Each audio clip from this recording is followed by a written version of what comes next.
Welcome to the Deep Dive. We're your shortcut to getting really well informed on, well, the crucial stuff where human science meets everyday life. Today, we are strapping in, getting ready for a pretty thorough, high-speed tour, actually, through the mechanics of modern relationships. We're talking specifically about the science that explains your deepest emotional wiring, and also the expert techniques that successful couples use to fight, grow, and actually get closer through it all. Yeah, and we're synthesizing two really enormous, powerful bodies of research for you today. First, we're unpacking adult attachment theory. This is really the bedrock science. It dictates why you might seek intimacy, or maybe why you avoid it, why you feel insecure sometimes, and just how your basic biological need for connection got shaped. And second, we're diving deep into the practical conflict research, the tools, pioneered by researchers like the Gottmans that really separate the relationships that fail from those that truly thrive. So the mission today, it's not just about understanding why things go wrong, right? It's about giving you, the listener, an actionable toolkit for making things go right. Okay, let's unpack this immediately. Let's start with a story that I think many of you might find painfully familiar. It's the dynamic between Tamra and Greg.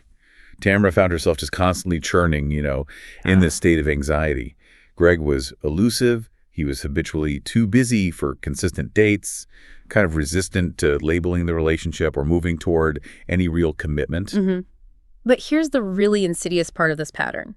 Greg would sprinkle in just enough affection amidst all that emotional unavailability. A sudden, passionate text message, maybe a brief weekend of intense closeness, or like a really deeply sincere apology. Just enough. Just enough to keep her hooked. Exactly. Just enough to keep Tamra from completely ending things. He sort of kept the door ajar, but never really open. And this cycle, well, it took a huge emotional toll on Tamra. The source material we look at is really clear on this.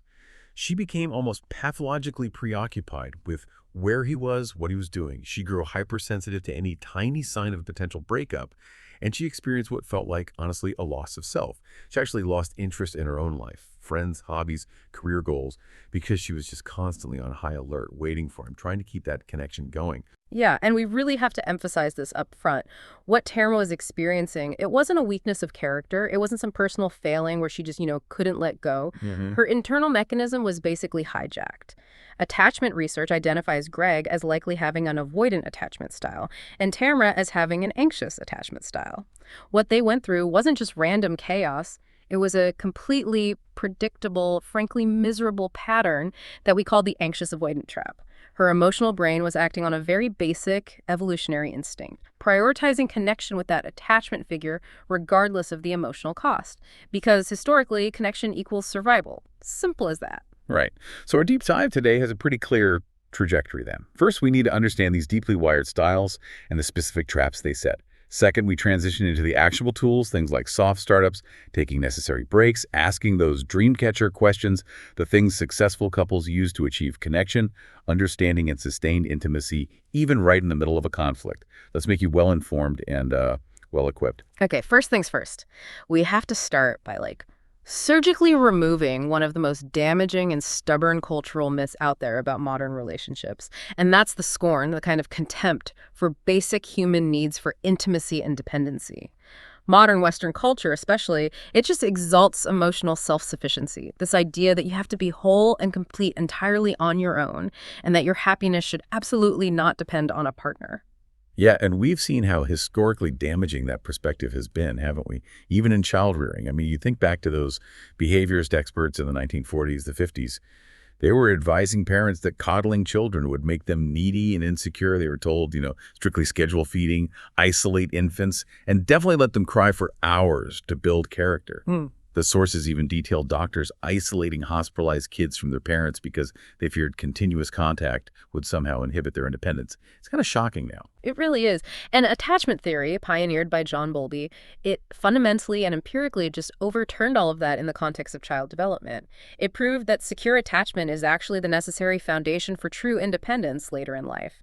But tragically, that old, outdated belief system about dependency, that it equals weakness, it just migrated seamlessly into adult relationship advice. And this is where that codependency myth often does damage, right?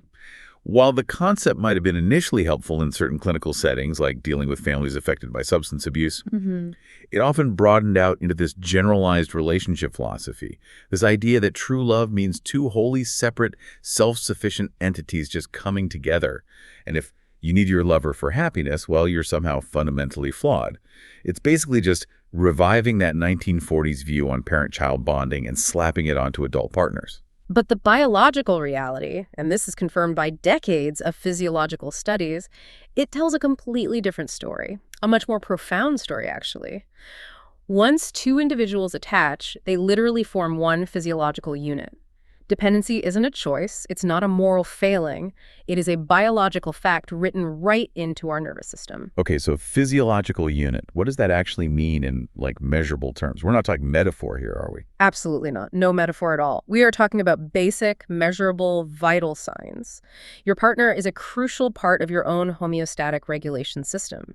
Studies show that a securely attached partner actively regulates your blood pressure, your heart rate, your breathing patterns, and maybe most critically, your stress hormone levels. When you're together, your bodies are mutually influencing each other, mutually calming one another down. That brings us to digging a bit deeper on the hormone regulation part. So if I'm stressed, my partner is available, what's actually happening chemically? Right. So when you experience stress, your body releases cortisol. That's the primary stress hormone, right? It triggers the fight or flight response. Now, when a secure partner is emotionally or even physically available, the mere fact of their presence signals safety to your limbic system.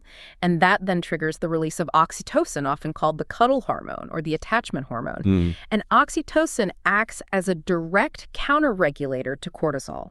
It calms the nervous system, brings down the heart rate, mitigates the whole stress response. So if you lack access to that attachment figure during stress, you lack this critical biological regulation. It's huge. That makes those seemingly small actions incredibly significant then, like the example you mentioned in the source material, Karen, who instinctively reached out to hold her partner's hand when she got stressed watching a televised race. That instinct is stress regulation in real time. Karen felt, a moment of shame, thinking her need was a weakness because of those persistent cultural myths we talked about.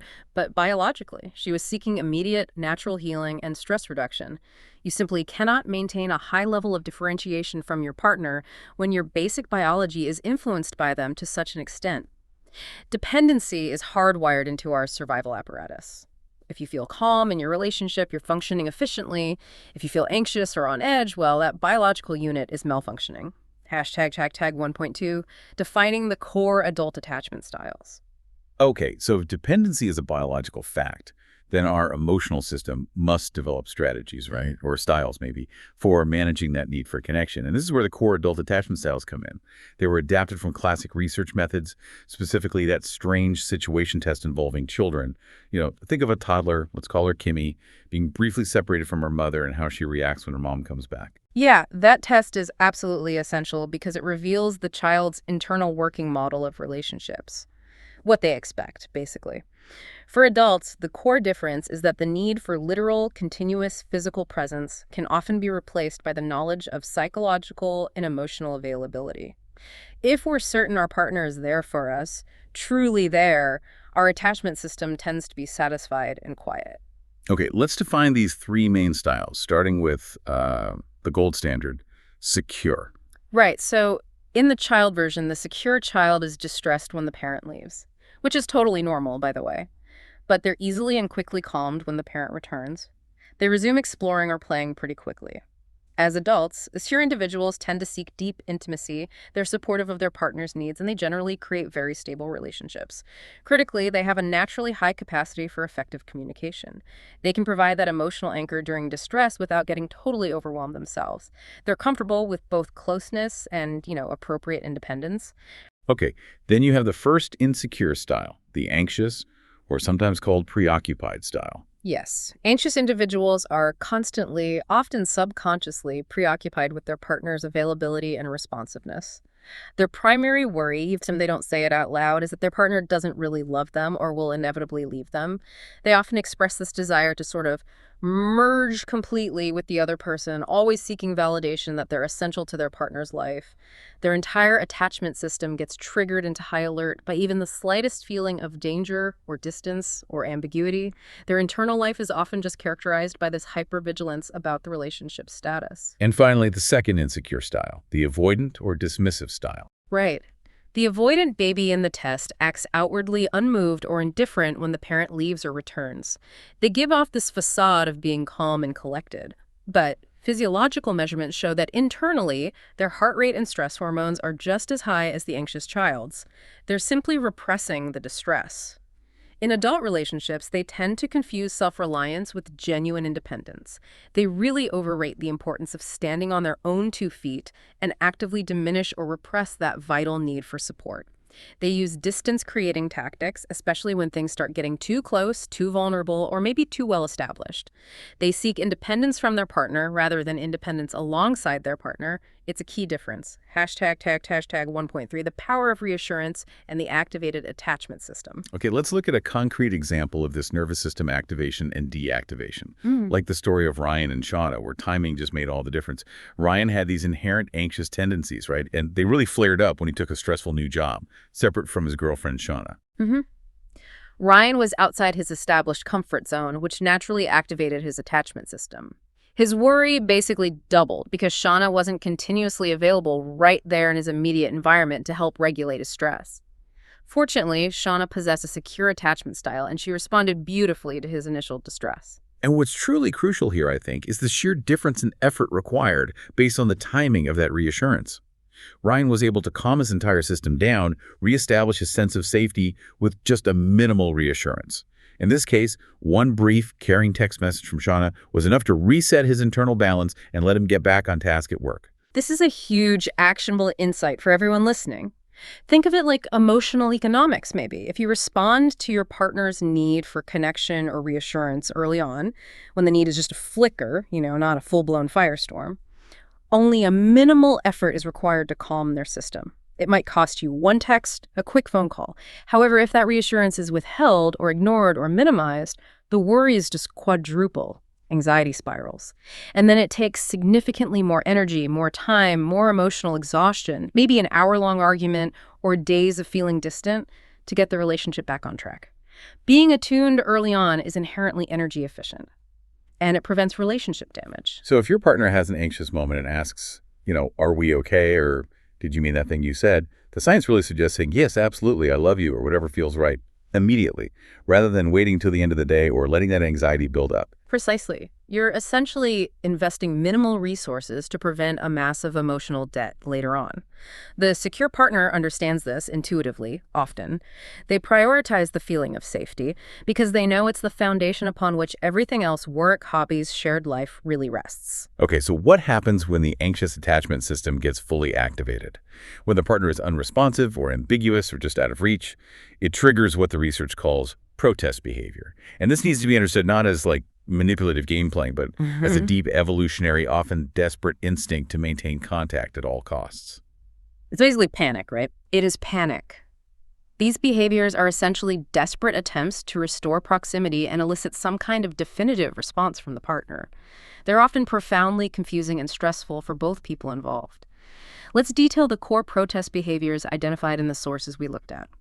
First, there's excessive attempts to reestablish contact.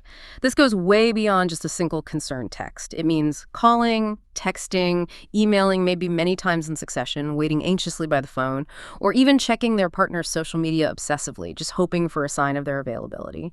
The intensity feels disproportionate to the actual distance. Right. Second, withdrawing. Now, this seems counterintuitive because they crave connection, right?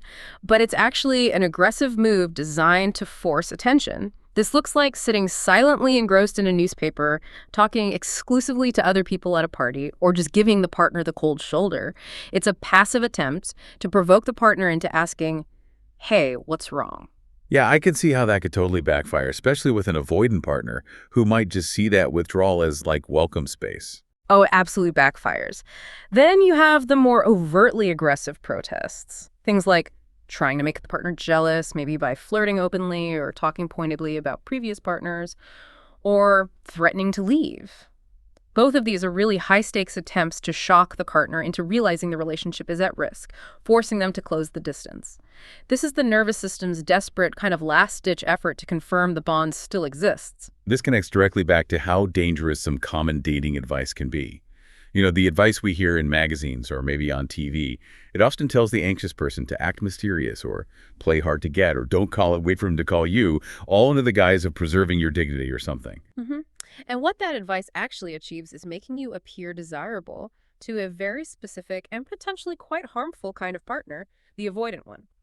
By suppressing your legitimate needs for intimacy and acting overly self-sufficient, you align perfectly with the avoidant person's need for emotional distance.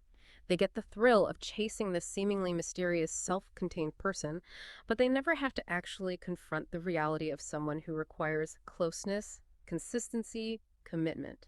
You are effectively enabling their avoidance by ignoring your own wired needs. For the anxious person, following this advice doesn't lead to happiness. It leads to deeper self-betrayal and just continued attraction to unavailable partners. Okay, now on the other side of the spectrum, avoidant individuals engage in what we call deactivating strategies.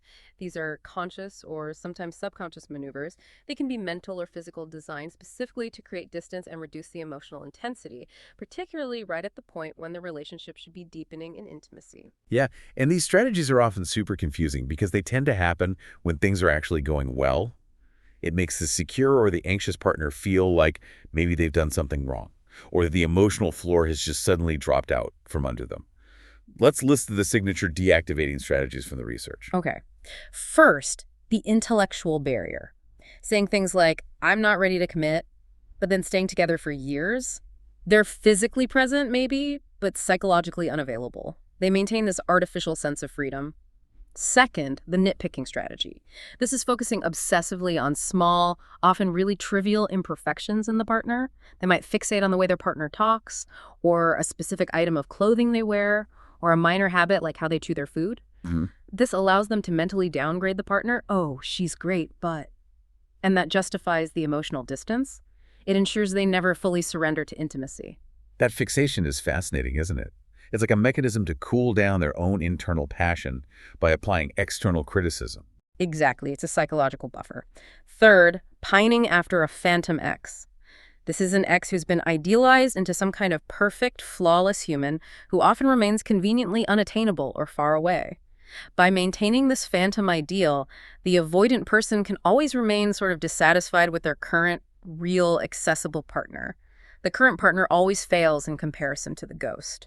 Fourth, the intimacy pull away. Pulling back immediately after a period of intense closeness. This is often seen as like not calling for several days following a really intimate or vulnerable date. This sudden distance is the avoidance system basically course correcting after experiencing too much closeness for comfort.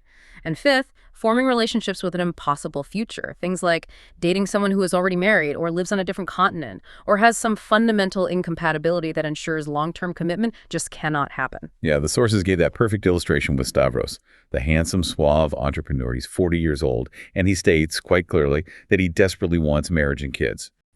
Stavros is a master of building an emotional security barrier.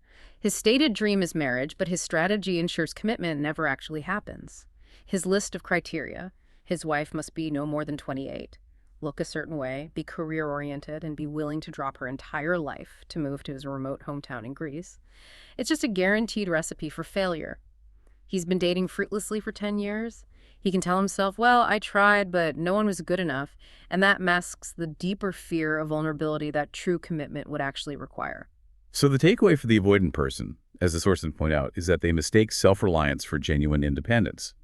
While being self-sufficient is a mature quality, overrating it causes them to repress and diminish the importance of receiving emotional support from others. They effectively sever their own biological lifeline, leading to this isolation that's masked as strength. Hashtag 2.3, the anxious avoidant trap. So when an anxious person who constantly seeks closeness and an avoidant person who constantly seeks distance pair up, they create the anxious avoidant trap. This is probably the most prevalent pattern in dating, and it's the source of substantially lower relationship satisfaction. Their incongruent intimacy needs to just translate into a perpetual state of proximity war. Let's try to visualize this emotional mechanism. The anxious partner, let's call her Naomi again, tries to close the distance by eliminating barriers. She wants full transparency, she calls frequently, she monitors boundaries closely. Right. And Kevin, the avoidant partner, responds by creating new barriers. If she asks for full transparency, he becomes secretive. If she seeks emotional connection, maybe he focuses on her faults. Their constant arguments over seemingly trivial issues like Facebook friends or phone calls, they're merely the battleground. The real war is about the fundamental difference in their desired proximity. Kevin might accuse Naomi of having serious abandonment issues, and Naomi accuses Kevin of being cold or unavailable. Neither one is actually hearing the other's core underlying need. Let's deepen our understanding of the emotional toxicity in this trap. With that other case, Craig and Marcia. Craig, the avoidant, needed distance. Marcia, the anxious, needed closeness. Craig often displayed this kind of inflated self-esteem, which is the common compensatory mechanism for avoidance, and it was fed perfectly by Marcia's increasing self-doubt as she struggled and failed to gain his affection. Yeah, and what's truly shocking often in these partnerships is that Craig treated Marcia the worst precisely because she was the closest person to him. Once a partner crosses into the avoidant sort of emotional inner circle, they stop being the idealized potential lover and they become perceived as the enemy. Why? Because they represent the immediate physical threat of too much intimacy and vulnerability. That is a devastating insight for the partner on the receiving end. The sources list some signs that you might have become the enemy in an avoidant partnership. You feel ashamed to let friends know the reality of the relationship. Your partner consistently consults others, colleagues, even strangers, instead of you on major life issues. You feel profoundly uncertain they would drop everything for you in a real emergency. And they visibly prioritize impressing strangers or casual acquaintances over you. This trap is notoriously difficult to break because it's kind of stably unstable. The drama of the chase, the cycle of temporary reunion, it provides the anxious partner with enough emotional activation to feel like they're in love, while the inevitable distance satisfies the avoidant partner's need for independence. Without intervention, this dynamic typically doesn't get better. The intimacy differences just spill over and poison every area of life. And the memory system is unreliable here too. The anxious partner tends to recall the few intense highs, those good times, to justify staying, forgetting the multitude of daily lows, the constant anxiety. Hashtag tag 2.4, the power of secure partnering. Okay, so if you're stuck in this anxious avoidant loop, how do you break that cycle? That cycle of attraction to unavailable people. The science seems really emphatic here. If you're anxious, you thrive with a secure partner. Absolutely. Secure individuals are the emotional anchor you need. They are naturally skilled at effective communication, they value stability, and their own attachment system is generally quiet and regulated.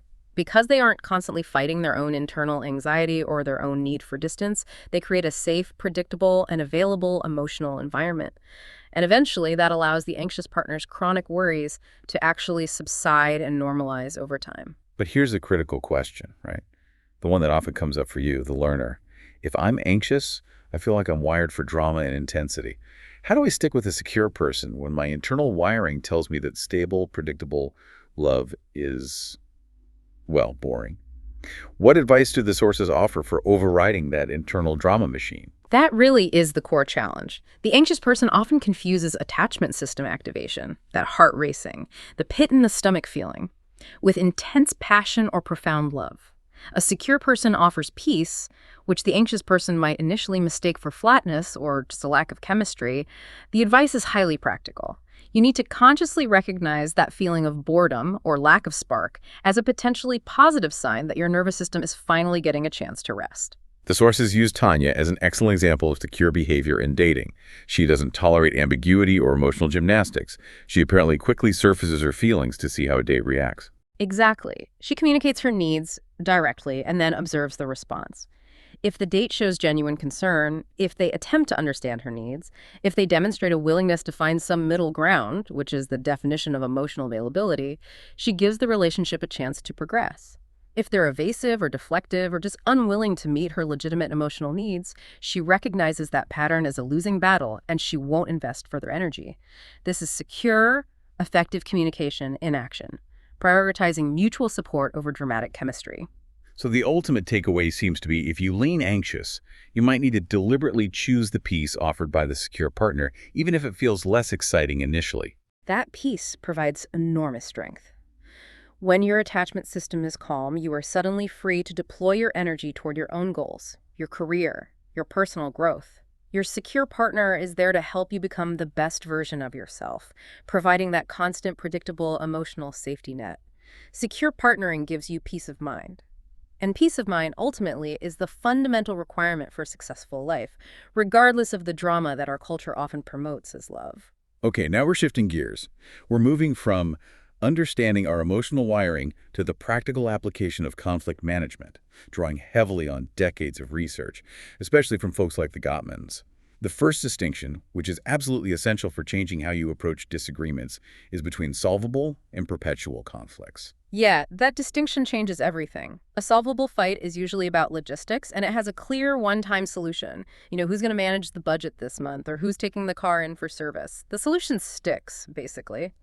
But the overwhelming majority of conflicts couples have, the research suggests around 69% are perpetual. Perpetual conflicts. They stem from fundamental, enduring, often kind of incompatible differences in personality or core values, lifestyle preferences, maybe deep-seated needs. They don't just go away. Exactly. You might be fighting about money, but the real issue underneath is that one of you values security above all else, and the other values freedom and spontaneity. Or you might be fighting about clutter, but the real issue is one of you needs order to feel sane, and the other views strict order as oppressive control. The data is really clear.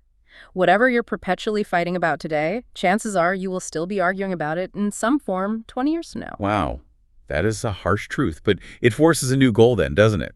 If the conflict is perpetual, the ultimate objective can't be to win the argument or eliminate the problem. Precisely. The goal shifts entirely from resolution to understanding. You have to learn to create something better, like deeper understanding, profound acceptance, maybe greater intimacy through the conflict itself. If you find yourself stuck in gridlock, repeating the exact same argument year after year, the conversation needs to shift completely. You're not really arguing about the logistics anymore, you're arguing about underlying, enduring values. And the goal becomes simply to manage that disagreement gracefully and accept its perpetual nature. #TAG 3.2, the real reasons we fight. So why do these conflicts become so entrenched? Why do they often seem based on these insurmountable differences? The first reason is actually a biological reality. Opposites attract and clash. Yeah, this is based on hard science, particularly those studies involving the MHC genes, the major histocompatibility complex. This is a cluster of genes that plays a vital role in our immune system. The research showed that humans, particularly women, are biologically and subconsciously attracted to the scent of potential mates whose MHC genes are most diverse from their own. Right, and the evolutionary rationale there is pretty straightforward.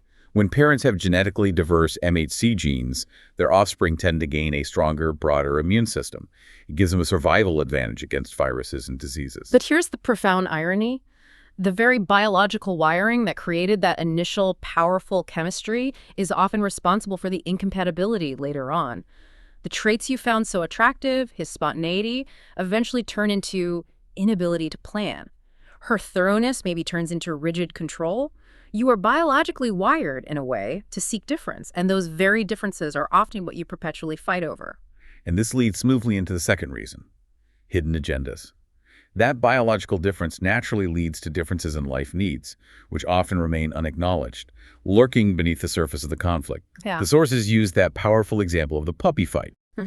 On the surface, the fight was about the cost, the time commitment, the logistics of getting a new dog. Standard stuff.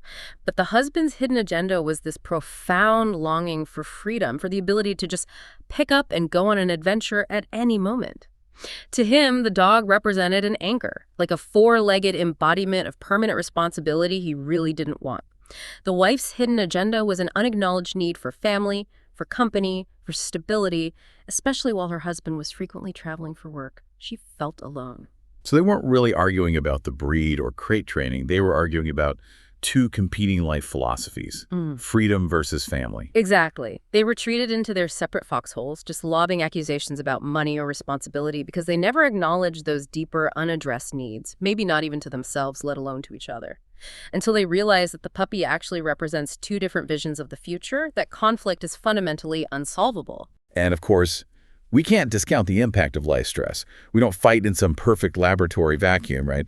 External pressures absolutely seep into our marital interactions. Yeah, consider the longitudinal research, like Robert Levinson's Remains of the Workday study. It focused on police officer couples. They measured how external work stress and exhaustion, the exhaustion from the day, the hypervigilance required on the job, measurably affected both the physiological and the subjective components of conflict later that evening. If you come home already highly stressed, your body is basically primed for fight or flight. It makes you more volatile, less capable of cognitive problem solving when your partner raises even a small issue. Fundamentally, though, all these issues, the biology, the hidden dreams, the stress, they seem to boil down to this constant individual versus collective tension that's present in every single relationship. That's a great way to put it. A relationship is a continuous negotiation between two competing needs. The individual needs expression, needs room for identity, preferences, interests. But the collective, the unit, the couple demands cooperation, cohesion, compromise. The long-term work of love is constantly managing this tension, finding a way to be true to your core self, your dreams, your individual identity, while simultaneously being fully committed and true to the needs of the partnership. It's a balancing act. Hashtag tag 3.3 meta emotion mismatch and conflict styles. Our individual differences in handling emotions, our unique relationship baggage, you could say, show up so vividly in our conflict styles. Let's talk about meta-emotion, or how we feel about feelings, and how that leads to really painful mismatches sometimes. A meta-emotion mismatch occurs when two partners have fundamentally different beliefs about how emotions should be expressed, or how loud or dramatic or rational a fight ought to be. You might have a validator style. Validators tend to be rational, managerial. They seek logical compromise. They often manage discussions pretty calmly and look to quickly solve the problem with steps and agreements. Okay, contrast that sharply with an avoider style. This person actively resists and avoids confrontation. They shut down easily, and they might be genuinely terrified of high emotion or rage, maybe based on painful experiences in their history or childhood. Yeah, and the clash between an avoider, let's call him Hans again, and a validator like Beth can be really tricky. Beth approached conflict kind of like a business meeting, logistical, rational, maybe a slightly intense focus. But Hans would become physically alarmed by even the smallest increase in her voice tone during discussions, even if they were just planning a vacation. His system would just immediately disengage. When they finally dove deeper, they discovered Hans's deep-seated trauma related to childhood domestic violence. That fear of rage helped Beth understand that she needed to keep her discussions extremely calm, soft, and gentle if they were going to engage productively at all. And another complex mismatch is the validator-volatile dynamic. The validator, who's focused on calm logic, can feel completely overwhelmed or flooded by the volatile's high emotion intensity. The volatile expresses all their feelings loudly, dramatically. We saw this with Derek, the validator, and Tamara, the volatile. When Tamara was highly emotional, say, panicked over their son's safety or a major health crisis, Derek would immediately try to calm the fight using rational points. It's very unlikely to happen again. Let's stick to the statistics and think of a reasonable solution. But Tamara didn't want statistics. She would rage, screaming things like, I don't want to be reasonable. I want you to feel this with me. So Derek's primary objective was just to calm the fight down. But by moving straight to logic, he entirely failed to truly validate Tamara's pain, her profound vulnerability as a worried parent. She didn't just need a solution. She needed someone to be worried with her so she didn't feel so emotionally alone in her panic. Exactly. And when Derek finally shifted his approach to genuinely acknowledging her feelings, saying something like, wow, that sounds terrifying, and I understand why you feel so vulnerable right now, it brought the temperature down immediately. The validator had to learn that validation must precede problem solving. You have to connect with the feeling first. Okay, now we move into the really tactical tools. If you only implement one piece of advice from this entire deep dive, honestly, let it be the soft startup. The data here is shocking. 97% of the time, how a conflict begins is how it ends. That first 3 minutes, that first verbal volley, it basically sets the trajectory for the entire conversation. Therefore, avoiding the bomb drop, or what the research calls the harsh startup, is just non-negotiable for success. Right, and the sources identify 3 major, highly damaging problems with the harsh startup. These are errors that instantly trigger defensiveness and flooding in the other person. The first is confusing. Criticism versus complaint. Criticism attacks the partner's character or personality. It uses generalizations like, you're lazy, you always leave your clothes everywhere, you're incompetent. A complaint, however, focuses on a specific observable behavior and describes a situation without attacking the person. Like, I need help with the dishes tonight. I feel stressed by the current state of the kitchen. Criticism forces immediate, heated defense. Complaint opens a door. The second is the overuse of you versus I. When we start with you, we're immediately focusing on the partner's faults or their supposed intention. You made me feel. You clearly don't care about me. The soft startup pivots immediately to describing your own internal feelings and unmet needs using I fear statements. Exactly. So, for example, instead of you always leave your clothes strewn all over, you're so inconsiderate, the soft approach is I feel overwhelmed and stressed. That's the I feel. When the bedroom is messy, that's the situation. Could we take 10 minutes now to tidy up? That's the need. This is assertive communication, but it's focused on your internal reality, not blame. And third is kitchen sinking. This is that practice of overwhelming the current discussion by piling in every single previous unresolved bone you have to pick. You figure, hey, as long as we're fighting about the credit card bill, I'm also going to bring up that comment you made 3 weeks ago, and also how annoyed I still am about the car situation last month. Yeah, kitchen sinking is almost always overwhelming, and it prevents any possibility of effectively resolving the initial problem. It stems entirely from bottling up unmet needs and stored resentment until they just become toxic. Consider Kristen's vicious outburst at Steve during that cliffside hike example. She didn't just complain about his slow pace. She lashed out using really harsh criticism. You'd be too much of a pussy, act like a coward. This clearly wasn't about the trail difficulty. It was the eruption of a metric ton of stored resentment over constantly prioritizing his career and the kid's needs over her own desires for adventure and recognition. Her needs had gone stale and bitter because they had never been voiced safely. So when that feeling of rage or massive resentment hits, the instruction is basically to pause, breathe, and default to the soft startup formula. State your feeling about the situation and clearly express your need. Precisely. For instance, if you're upset, your partner is late. I feel anxious and worried. Feeling when you don't text me in your late situation. Could you please send me a quick text if you're going to be delayed? I miss you and want to know you're safe. Well, your relationship needs for reassurance and connection are completely valid, and this method expresses them non-accusatorily. Hashtag 4.2, navigating flooding and the nervous system. Okay, but even with a soft startup, sometimes, maybe due to previous baggage or just external stress, things escalate fast. And that leads to the highly detrimental state known as flooding. This is where the body goes into full physiological fight or flight mode. Flooding is a measurable physiological state. The definitive signs are a heart rate over 100 beats per minute, maybe tightness in the jaw or chest, cold extremities, sometimes a sudden rush of heat or anger, and that characteristic fuzzy brain. When you are flooded, the sources are absolutely definitive. Productive conversation is impossible because the prefrontal cortex, the part responsible for logic, empathy, complex thought, goes completely offline. Continuing to fight while flooded guarantees damage and regret. And we noted that fascinating difference in physiological response based on gender, right? Yes. Due to evolutionary wiring, the need for prehistoric male ancestors to rapidly mount and sustain an adrenaline-packed response to physical danger research suggests that for men, the physiological flooding response can often be more intense, happen faster, and potentially last longer. It might require a greater amount of time for them to return to a calm baseline. This difference in recovery time is often why one partner might feel ready to talk again relatively quickly, while the other is still physically unable to process anything calmly. Let's revisit Stan and Susan's crisis following Stan's affair. That confrontation rapidly escalated into extreme mutual flooding. Yeah. In their flooded state, Stan and Susan screamed terrible, unrepeatable accusations at each other. You've destroyed my life. You're so self-centered. Until it actually resulted in a terrifying physical incident with Stan throwing a glass that cut Susan. Their nervous systems were in extreme overdrive, operating purely on survival instincts. They couldn't access their values, their best practices, anything. This demonstrates precisely why taking a break is non-negotiable once flooding begins. You are literally protecting yourself and your partner from saying or doing something dangerous or relationship ending. Okay, so once the signs of flooding appear, racing heart, fuzzy brain, how do you execute the break successfully? You need the strict rules here. Okay, first, communicate the need for a break and state a return time. Critically, do not just storm out. State clearly something like, I am feeling overwhelmed right now and I don't want to say something I regret. I need to take a walk. I will be back in 30 minutes to discuss this again. This is an act of self-regulation and respect for the relationship. Second, get out of visual range. You must physically remove yourself from the circle of emotional energy that surrounds your partner. Go to another room, go outside. Third, do something soothing that takes your mind off the fight.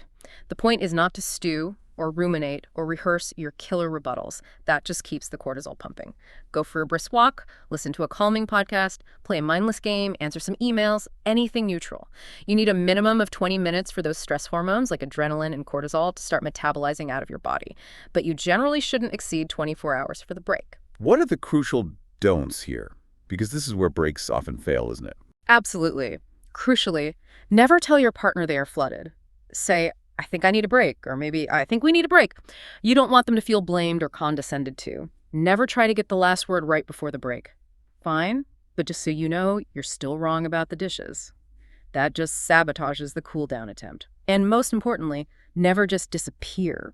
If the designated time is up and you find you still aren't calm, you must return briefly and ask for more time, resetting the timer. I'm sorry, I need another hour. I'll be back at 7 p.m. Disappearing feels like silent punishment or abandonment. The break is about self-soothing, not punishing your partner. Okay, let's look at the chronic systemic problems now. What happens when you've taken the break, you come back calm, but the exact same fight starts again? You are likely in gridlock. This is where a perpetual conflict has become totally entrenched, usually in a rigid win-lose dynamic. To interrupt this cycle, you have to stop arguing about the surface topic and start asking about the roots of the problem. This is the moment for the dreams within conflict exercise. The goal here is radical curiosity. You must consciously set aside any intention of persuasion or problem solving and focus purely on uncovering the philosophical, historical, and emotional core, the enduring dreams, the core values, or the historical vulnerability that lies behind your partner's rigid position. Let's return to Julie and John, who were gridlocked for 6 long years over buying a remote cabin versus saving aggressively for retirement. To John, the cabin just felt financially extravagant, irresponsible. For Julie, it was this treasured, non-negotiable vision of peace. Their breakthrough occurred when Julie was finally able to articulate her history. Growing up in a highly critical, sometimes unstable home environment, she would literally slip out at night and run into the wild nature preserve near her house just to feel safe, to feel nurtured, to find solitude. The cabin, therefore, wasn't really about real estate or vacations. It was about her core, enduring need for a safe, natural sanctuary, a place to recharge her soul and escape feeling controlled. Understanding this emotional history allowed John to finally see her position with profound compassion, rather than just viewing it as stubbornness or financial irresponsibility. And this crucial step requires the listener to become the dream catcher, right? Adopting this posture of pure, non-judgmental curiosity. Exactly. Your job as the listener is to suspend judgment completely. Listen deeply. Summarize what you heard to make sure you got it right, and then ask deeper, probing questions. You need to ask things like, what do you believe about this issue? What core values or beliefs underpin your stance here? Does your position relate to your history or your childhood in some way? Why is this so incredibly important to you? What is your ideal dream here, if anything were possible? Is there some underlying purpose or goal that this disagreement is somehow protecting for you? This process expands the conversation so it can actually breathe. It allows your partner to articulate their deep, maybe even sacred truth without having to fight tooth and nail for it. We saw this technique play out beautifully with Manuel and Shanae too, remember? Their gridlock centered on Manuel's perceived stinginess with spontaneous gifts and Shanae's desperate desire for those spontaneous tokens of affection. Their conflict was rooted entirely in their pasts. Shanae explained that as a child, she received only socks at Christmas while her cousins were showered with presents. This imprinted a deep-seated belief that gifts equaled love, and receiving only socks meant she somehow mattered less. Manuel, conversely, viewed gift-giving as fundamentally manipulative because of past experiences where peers would give him something small, only to then use that gift to coerce him into sticking his neck out for them later. He associated gifts with being used and manipulated. Wow. The moment Manuel understood that for Shanae, a small gift simply meant, you're thinking about me, I matter. And Shanae understood Manuel's enduring vulnerability to manipulation, the whole conversation changed, didn't it? The logistics of spending money remained, sure, but the pain and the misunderstanding just evaporated. It allowed them to find a compromise that validated both their histories, like Manuel making sure he brought home a $3 chocolate bar she liked, plus because he happened to be thinking of her. Small gesture, huge meaning. Okay, so once those deep-seated dreams are genuinely understood and validated by both partners, The persuasion phase can begin. But the goal must be mutual influence, not winning. And this leads us to one of the most sobering and critical findings from decades of relationship research.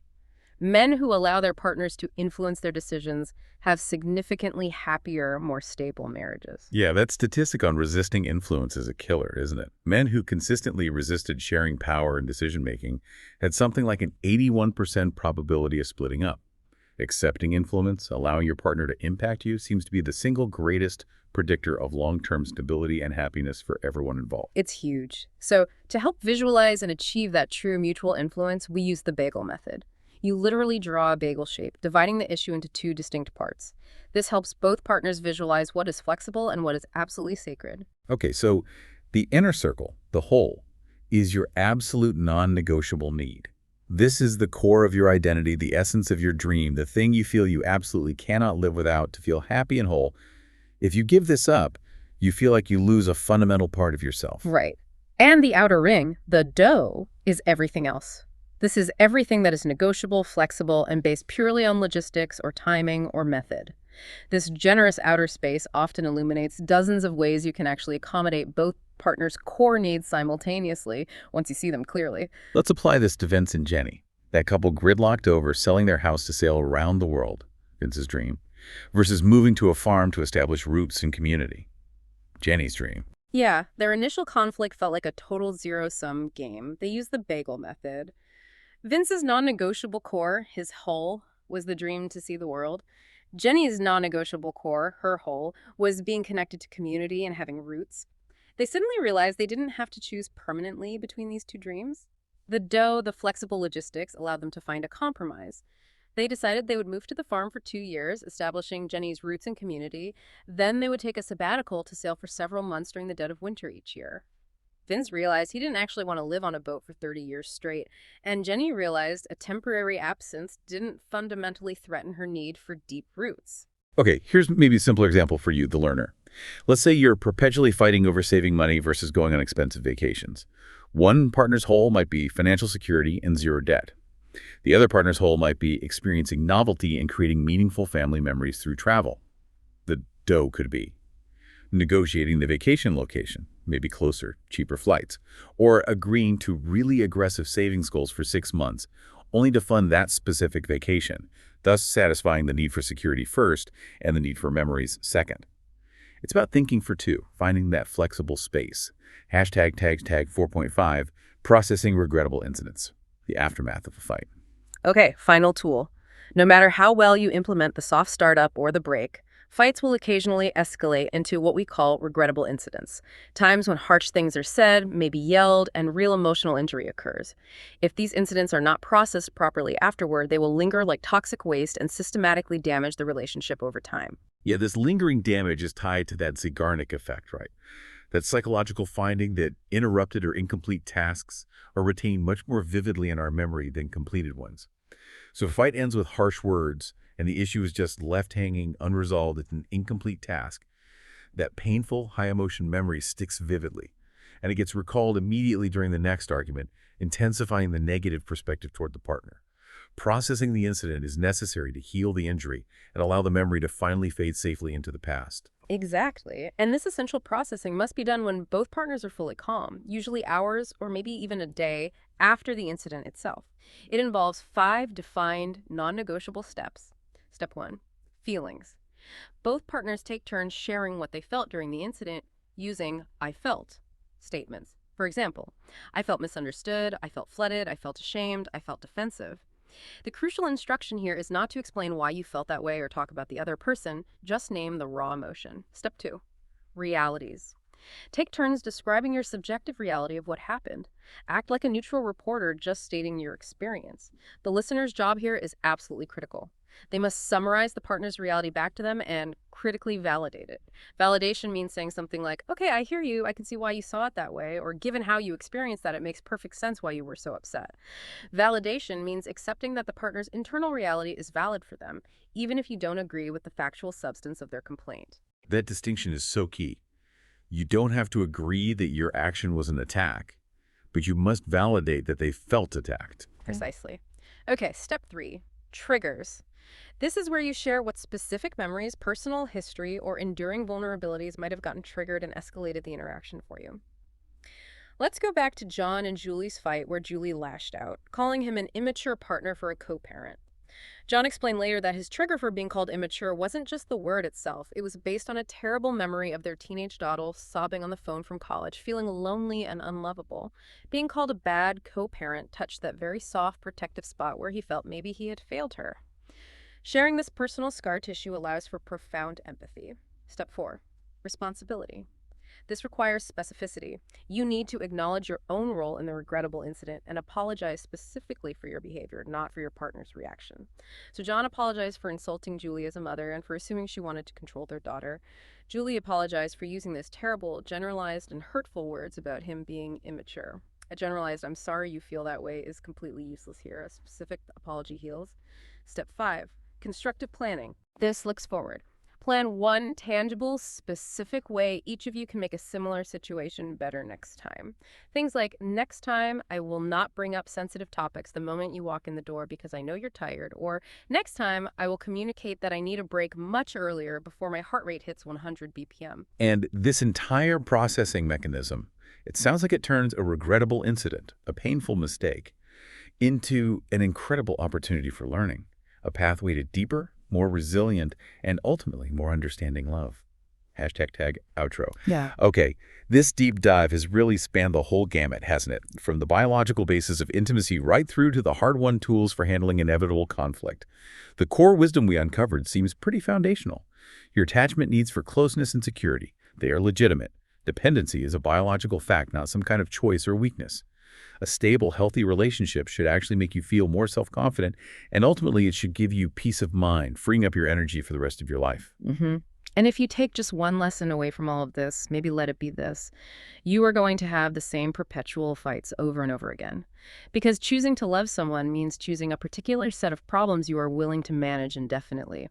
The purpose of applying these expert tools, the soft startup, the bagel method, the dream catcher questions, it's not really to eliminate conflict entirely or achieve some final win. So the highest goal of conflict, then, is to actually use it as an opportunity to understand your partner more deeply and to love them better, accepting their full, complex humanity, their flaws, their baggage, their enduring vulnerabilities, and also their core sacred dreams. Exactly. So as you go back into your life, think about your most recent recurrent conflict, that fight you keep having.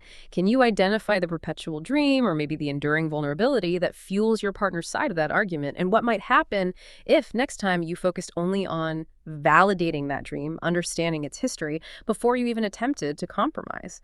That validation, that radical curiosity, that's what shifts the dynamic from corrosive fighting to truly connective intimacy.